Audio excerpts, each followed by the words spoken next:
Hello and welcome. Today I'll be demonstrating how to set up your HU Mining Signal Assistant version 1.4.1. First, you'll need to have the software downloaded. Once you have it, you'll need to extract it into its own folder. You can move it to wherever you would like to have the program stored. Second, you'll need to make sure to install this Tesseract OCR W64 setup version 5.5.0. After that is installed and you can move it wherever you would like to, go ahead and load up the HU Mining Signal Assistant.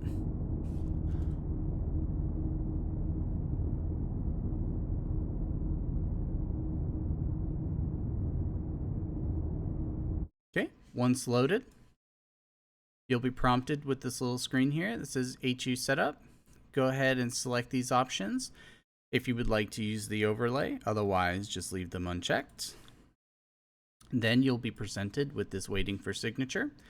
I will note that this is dependent on your Windows overlay size, the screen scaling. So if it's at 150% or 200%, the text is going to increase in size. Next, you will want to set up your overlay. So you can change the color. I prefer to have the blue, so that way you have that backdrop and the text is a little bit smaller. If you accidentally click past the first setup window, you can come over to the overlay and you can click these checkboxes. If you want to change the appearance of your program to maybe be StarCitizen blue, or if you would like, you could also do something else. Like maybe you want industrial green. Okay. The next thing is you want to set up your signal scan space. So I recommend hitting the show capture box, show capture boundary box. And then after that, we can go ahead and make sure that we are in signature mode. If you are in detailed rock scan mode, just make sure to hit this toggle mode. And then you're going to want to make sure to switch over in the game to your scanning mode. Once you're in that scan, you're going to pulse wave scan. Make sure to get that little number that comes up underneath your MFD. And then you're going to hit the set capture box. So I'll go ahead and demonstrate that. So I'm going to go into the signal scanning mode, set it to maximum range. I'm going to pulse wave scan. I'm going to get any random number. It doesn't matter if it's useful or not. Then I'm going to hit the set capture box window and I'm going to select a box around it. Now this blue OCR boundary box is visible and it shows that any space within that, as long as the target is locked within that, then you'll get a scan. Next, in order to test to make sure it's working, you go ahead and click this Start OCR button. And then you'll have a preview down here that shows you what your expected results will be. So let's go ahead, pulse wave scan again. And then if you hover over a signal that is a valuable resource, it'll come up on this little overlay window and it'll tell you what your resource is that you're looking for or what was found. 3000, these are all salvage materials. That's the station signal. This should be titanium, I think. Yep. And the results should look something like that inside the OCR preview with that 11565. Okay.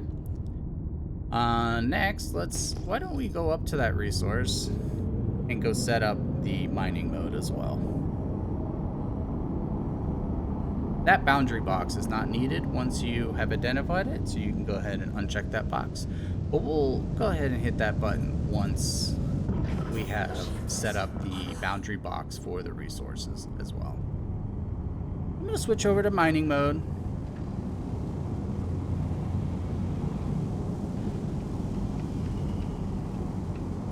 I'm going to get up to a rock. I'm going to start scanning it. And in the program, I'm going to hit this toggle F8 mode. And then we now have a new boundary box. So go ahead and set composition area. We are going to put that just slightly above the composition line and down just above the cargo line. That way we have this. Now when you're on planets, you're going to want to make it a little bit longer because sometimes the UI drops because of gravity, right?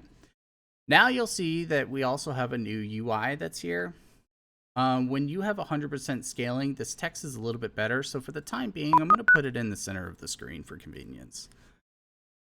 One of the neat features of the program is that you also have the ability of changing how many rocks are shown. So if you want, you can go all the way up to 6. In the future, I may add the ability to go up to a custom mode, but you will eventually run out of screen real estate. So in this example, I'm only going to show 2 rocks.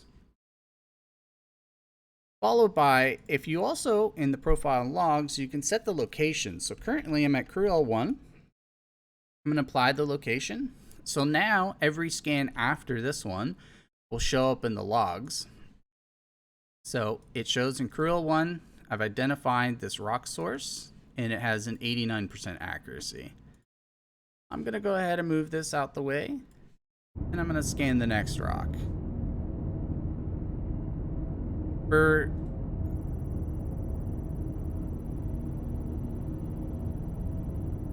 example reasons, I'm going to keep the composition OCR window available so you know what the program is looking at. Currently it's 20% updating, 4.48 RGCM, 4.41 Allsright, and then titanium is 11.3%. And if you notice, with the rock scan, it also shows the value. So that's another thing I'm going to bring up. You can also set the refinery method. So currently the Farron Exchange is the one I tend to use the most, and it has a yield of 45%. But if you use one of the other refinery methods, some of them are a little bit less. So like the XCR reaction is only a 31.5% yield. But I'm going to go back to Farron Exchange, and then I'm going to move this off to the side. So as it currently stands, you've got a demonstration on mining mode and the scanning mode. Well, I'm going to go ahead and stop the program and I'm going to show you the scan logs. So currently we scanned a bexolite and a titanium, and then we went up to the titanium rocks and scanned the data. But I want to know a little bit more.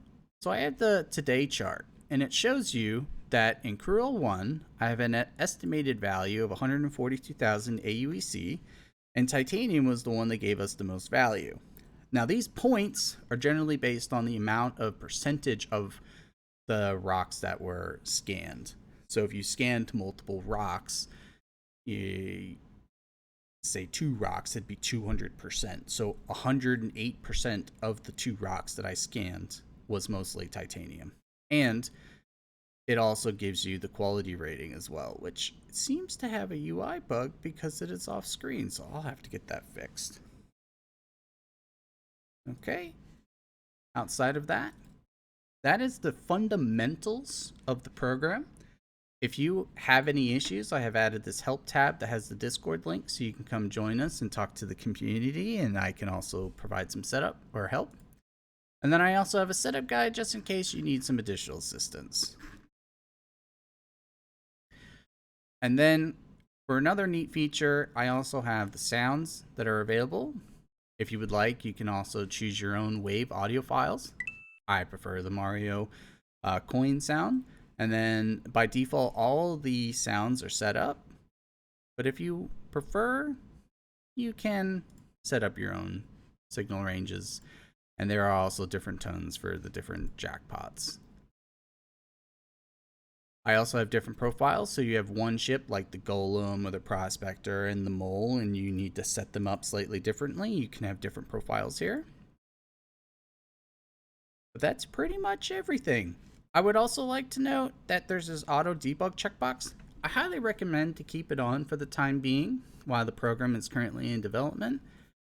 Any issues that you identify, as long as that checkbox is up, you can zip up the debug window and then you can actually send that over to the Discord. I can punch that right into Codex and it can take the information and try to figure out what happened in your scans. Now, I will reiterate, if you're having trouble scanning a rock, you need to sit there and let it think for at least 20 seconds. If it hasn't compiled the data, make sure to zip up that debug folder and send it over.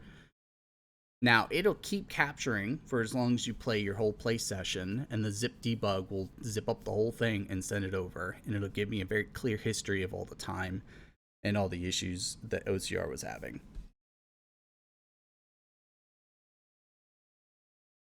So the signal tuning, you are not really required to mess with this anymore, and I also have the auto anchor. I've tried to make the program as simple as possible, and you shouldn't have any more issues, but I'm going to refer back to the guide. If your signal scan does not look like this, use the advanced signal tuning in the icon anchor mode to try to make it look as close to the setup guide as possible. Okay, well, that should just about be everything for version 1.4.1. If you have any questions, type it up in the YouTube comments or come join us in Discord. Thank you and have a good day.